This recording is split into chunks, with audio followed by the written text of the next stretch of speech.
Hey everybody, it's Angela. Welcome back to my channel, and this is how to break 100 for 2022. It's very important, all those golfers that just started in quarantine, everything you need to know. This is definitely my personal advice on how to break 100. So if you guys like this video, share it, like, subscribe. Let's get started.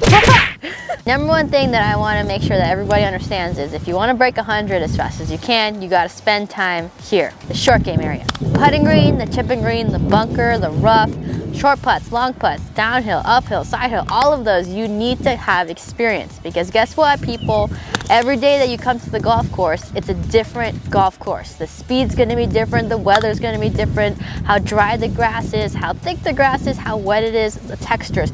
That is going to change, so that means you need to have experience in all of those scenarios. Now for me, who's played for a long time, I understand how to play in those scenarios and how to adjust. For people who are kind of just starting out, who are very high handicappers, who are shooting above 100, it's hard to determine that. So I would suggest spending more time on the putting green, getting to know the surface, getting to know the slopes, reading the green, doing short putts, long putts, and honestly, seeing a lot of putts go in. Now I know that sounds simple, but it's very important to actually have, as a beginner, looking at the golf ball go in, getting confident on starting it on a certain line, starting it with a certain speed, and just understanding, hey, I got this, I understand how hard to hit it, I know what to do. That's the best feeling that any golfer could have at any stage, but you start developing this if you really want to break 100. Most of the time when you are shooting above 100 as well, you're missing the greens a lot. So if that means you're going to be chipping, putting, doing bunker shots, you gotta at least know how to get out of that situation or closer to the hole to set you up for a better shot.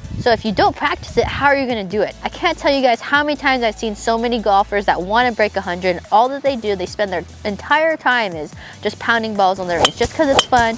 You see the ball fly, and it's just normally what everybody does. If you guys go to any golf course, usually in America, putting green and chipping green are free. They don't charge you to practice it. The most important part of the game, they don't charge you to practice on this area. But where does everybody else go? To the driving range. They want to buy golf balls, spend money, and the place that they should honestly be practicing last, that's where everybody's at. So everybody's backwards. Why do they do that? I don't know. So this is your advice to change up your game plan, change up your practice schedule, and make sure you're doing it right. The next piece of advice that I would say is start off by playing shorter courses and shorter tees.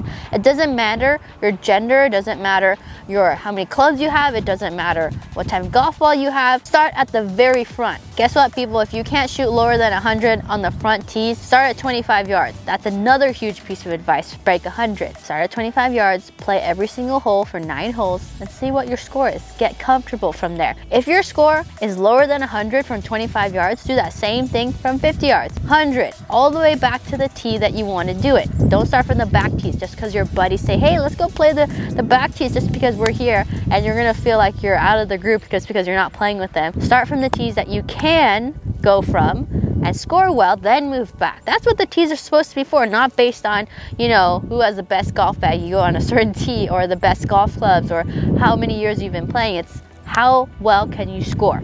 To make it simple for you guys, these are the main things that you have to do if you want to break 100. Number 1, spend more time on your short game. Number 2, play shorter courses. And number 3, get some help, professional help, a teacher, an instructor, somebody who's done it before, not just a buddy that gives you tips, an actual person that does it for a living, and somebody that you click with. That's very important to do, is because sometimes people learn in different ways. Every teacher has their own philosophy, every teacher has their own method. You got to find what works for you. But definitely those first 2 points are easily that you can do on yourself, but you need somebody to help you, because this is the first time that you're doing it, and golf is hard. It's not an easy sport that you can just click overnight and you're just a best golfer in the world. You have to have this commitment. It's a journey, it's not a destination. If you guys like this video, share, like, subscribe, tell your friends who are shooting higher than 100. This is the secret, and we'll see you guys in the next video.